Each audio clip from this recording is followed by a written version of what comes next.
बिस्मिल्लाहिर्रहमानिर्रहीम। मस्जिद भी क्या अजीब चीज है, जहाँ गरीब बाहर और अमीर अंदर भीख मांगता है। बारात में दूल्हा पीछे और दुनिया आगे चलती है, जबकि मैयत में जनाजा आगे और दुनिया पीछे चलती है।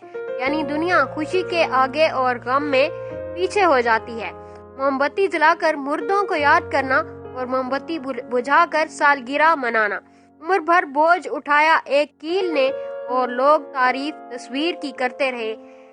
पाजेब हजारों रुपयों में आती है, पर पैरों में पहनी जाती है, और बिंदिया 1 रुपए में आती है मगर पेशानी में सजाई जाती है। इसलिए कीमत मानी नहीं रखती, किस्मत मानी रखती है। नीम की तरह कड़वा इल्म देने वाला ही सच्चा दोस्त होता है। मीठी बात करने वाले तो चापलूस भी होते हैं। तारीख गवाह है कि आज तक नीम में कभी कीड़े नहीं पड़े और मिठाई में अक्सर कीड़े पड़ जाते हैं। सच्चाई हमारे मुआशरे में एक तवाइफ की तरह है, जिसके तलबगार तो सारे हैं मगर तरफदार एक भी नहीं। हर लड़की को इज्जत दो ताकि वही इज्जत लौट के तुम्हारी बहन बेटी को मिले। सिर्फ एहसास बदल जाते हैं दुनिया में, वरना मोहब्बत और नफरत एक ही दिल से होती है।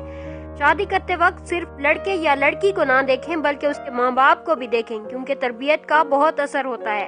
औरतों को अमीरों से शादी का लालच और मर्दों को हुस्न का लालच ले डूबा। दीनदारी को सबने पीछे छोड़ दिया, नतीजा जलालत ही जलालत। औरत के आंसू उसकी तकलीफ में इतने नहीं निकलते जितने वो अल्फाज उसे रुलाते हैं जिसमें उसकी तौहीन की गई हो। जिंदगी में ज्यादा रिश्तों का होना जरूरी नहीं, लेकिन जो रिश्ते हैं उनमें जिंदगी का होना जरूरी है।